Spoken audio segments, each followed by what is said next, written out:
çox olduğu kadrları biz gördük. Elə ona görə də əməkdaşımız bu kadrlardan demək olar ki, hər şeyi görmək mümkün oldu. Ayselə də təşəkkür edirik və davam edirik, hörmətli tamaşaçılar. İcbari tibbi sığorta artıq ölkədə milyonlarla vətəndaşın tibbi xidmətə çıxışında əsas mexanizmə çevrilib. Xidmətlərin maliyyələşməsi, təminat paketi, ödənişlər və vətəndaş məmnuniyyəti isə hər kəsi maraqlandıran mövzulardandır. Bugün də studiyamızın qonağı İcbari tibbi sığorta üzrə Dövlət Agentliyinin Marketinq və İctimaiyyətlə Əlaqədar Departamentinin rəhbəri Aynurə Əhmədovadır. Ondan biz icbari tibbi sığorta sistemindəki yenilikləri, vətəndaşları narahat edən məqamları və qarşıdakı planları müzakirə edəcəyik. Xoş gəlmişsiniz studiyamıza.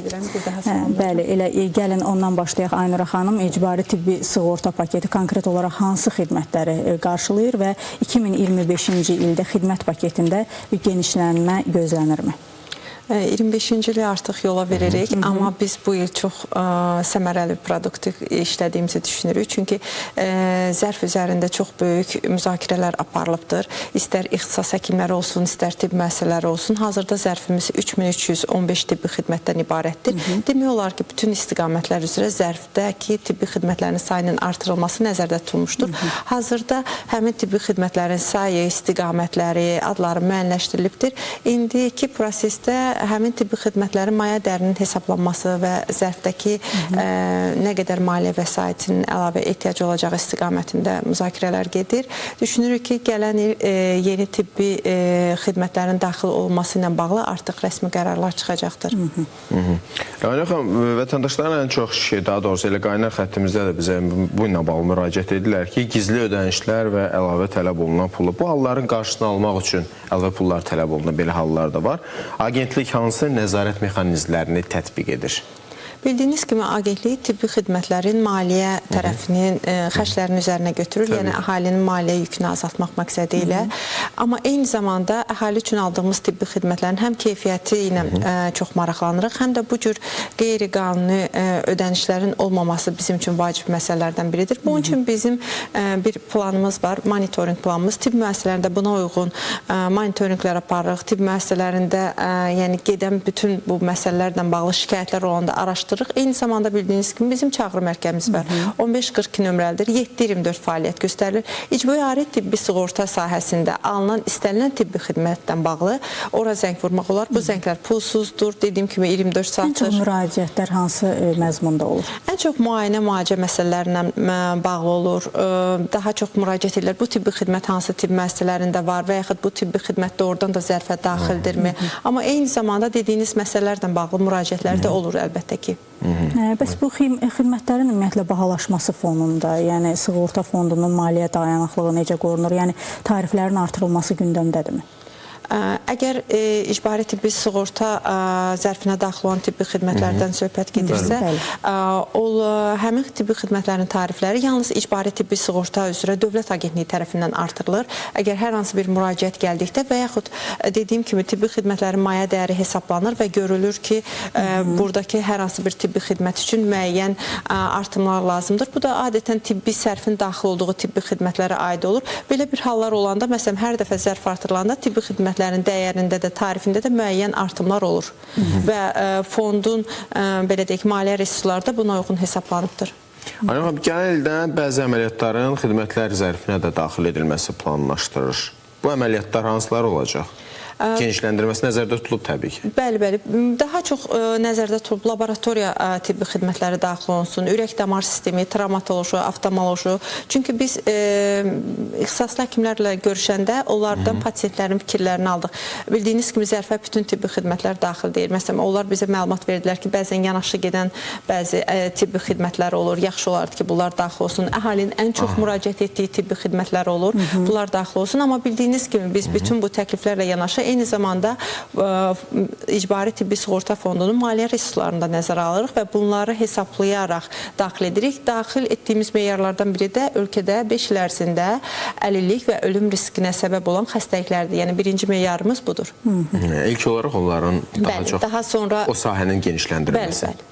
Doğrudur. Bir də bu ambulator müalicə ilə bağlı dərmanların, yazılan dərmanlar məlumdur ki, pulsuz olacaq. Bu doğrudan da hər kəsi elə maraqlandırır.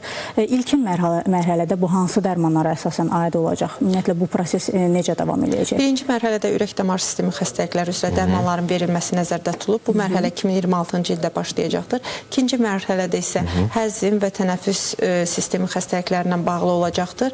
Biz hazırda bildiyiniz kimi Nazirlər Kabineti tərəfindən dərmanların xidmətlər zərfinə daxil edilməsi və çıxarılması meyarları təsdiq olundu. Ümumilikdə 5 qayda təsdiq olunub. Bunun əsasında bir pozitiv list hazırlayırıq. Pozitiv listin əhəmiyyəti ondan ibarətdir ki, bura adından da gördüyünüz kimi pozitivdir. Əhaliyə veriləcək dərmanların adları daxil olacaqdır. Burada bunun da meyarları vardır. Yəni 4 meyar əsasında dərmanlar daxil olacaqdır. Birinci meyar dərman təhlükəsiz olmalıdır. İkinci meyar onun qiyməti tənzimləməli olmalıdır. Eyni zamanda dərman sığorta fondunun belə deyək qiymətlərinə, maliyyə resurslarına uyğun olmalıdır. Bu meyarlar əsasında dərmanların dozaları bəlli olacaq, təsir edici maddəsinin adı qeyd ediləcəkdir və eyni zamanda hansı xəstəliklərdə istifadə oluna bilər, bunlar da olunacaqdır.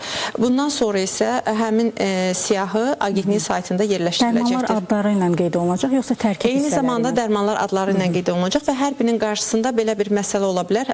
Bu sadəcə dərman təşkilatları bizə müraciət edəndən sonra olacaq. Tutalım dərmanların qiyməti olacaq. Bir xəstəlikdə bildiyiniz kimi bir yox, bir neçə dərmanlar ola bilər. Yəni müxtəlif ölkə istehsalı dərmanları. Doza fərqi ola bilər. Bəli, doza fərqi ola bilər. Bəli, orada təsirici maddənin adı olacaq. Eyni zamanda həmin təsirici maddə hansı dərmanların tərkibində var, bu da olacaqdır.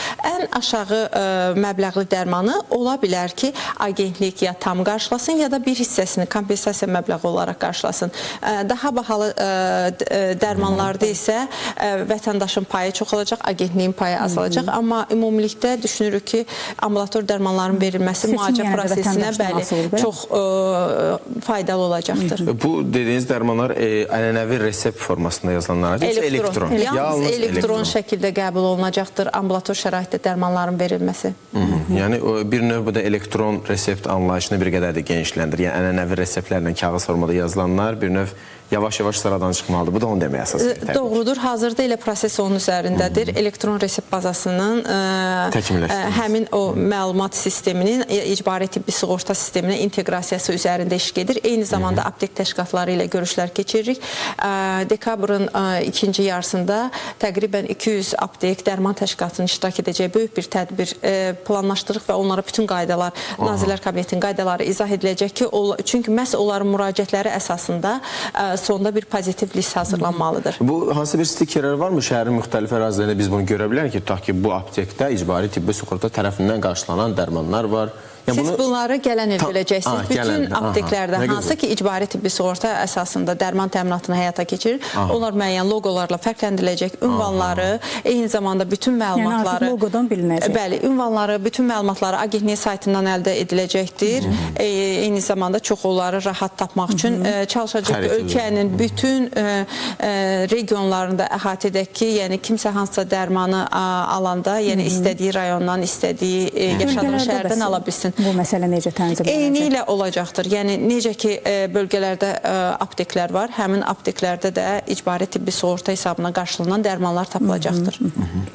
Qaynar xəttimizə bir dənə sual gəlib, tamaşaçımız soruşur. Xərçəng xəstəliyinin tibbi sığortaya da gətirilməsi gözlənilirmi? Xəstəliyin müalicə və müayinəsi bildiyiniz kimi əsasən onkoloji tibbi xidmətin göstərilməsi ilə haqqında qanunla tənzimlənir.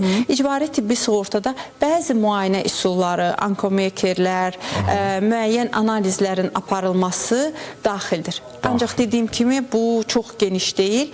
Müayinəni aparmaq üçün, xəstəliyin hansısa mərhələsini müşahidə etmək üçün MRT, KT müayinələri bunlar daxildir. Onkomeker və verilməsi gözlənilirmi? Gələnilki zərfdə hələlik onkoloji xəstəliklərin daxil olması ilə bağlı müzakirə aparılmayıb. Onkomekerlər və bəzi müayinələr icbari tibbi sığorta tərəfindən qarşılanır. Agentliyin saytında da bununla bağlı kifayət qədər məlumatlar var, çoxlu press-relizlər var, hər bir müayinə üsulu və bunlardan necə istifadə etmək olar. Onkoloq tərəfindən bu müayinə üsulu yazılarsa, onlardan istifadə etmək mümkündür. Onkomeker və bəzi müayinələr, aydındır. Bəs ümumiyyətlə götürsək belə icbari son 10 ayın statistikası statistikası nədir? Yəni baxanda icbari tibbi sığorta ilə bağlı müraciətlərin sayında artımlar varmı? Bəli, ölkənin təqribən 4 milyon 800 min əhalisi icbari tibbi sığortadan istifadə edibdir. Bizim hesablamamıza görə bu artıq 51%-ə keçib.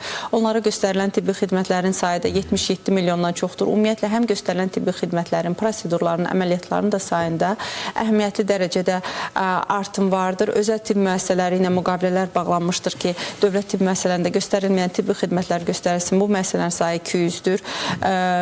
Ötən ilin 8 ayı ilə müqayisə eləsək, özəl tibb müəssisələrdə 18% daha artıq tibbi xidmət göstərilibdir. Dövlətdən çox uroloji, ginekoloji, oftalmoloji əməliyyatlar aparıldığı halda özəl tibb müəssisələrində radioloji invaziv tibbi xidmətlər göstərilir. Ürək damar cərrahiyyəsi əməliyyatları daha çox orada üstünlük təşkil edir. Bir də ümumi cərrahi əməliyyatlar. Aynur xanım, bir məsələni də soruşum. Bu daha çox xidmətlər zərfinin genişləndirilməsi məsələsində bir qədər də danışarıq və ikinci tərəfi də bir növbələrin idarə olunması. Bilirsiniz ki, növbələr uzun olur. Dövlət xəstəxanalarında, özəl xəstəxanalarda bir qədər az. Müvafiq qurumlarla bu müzakirələr hansı formadadır? İstərdik bu iki məsələni danışardınız müvafiq qurumlarla koordinasiyada.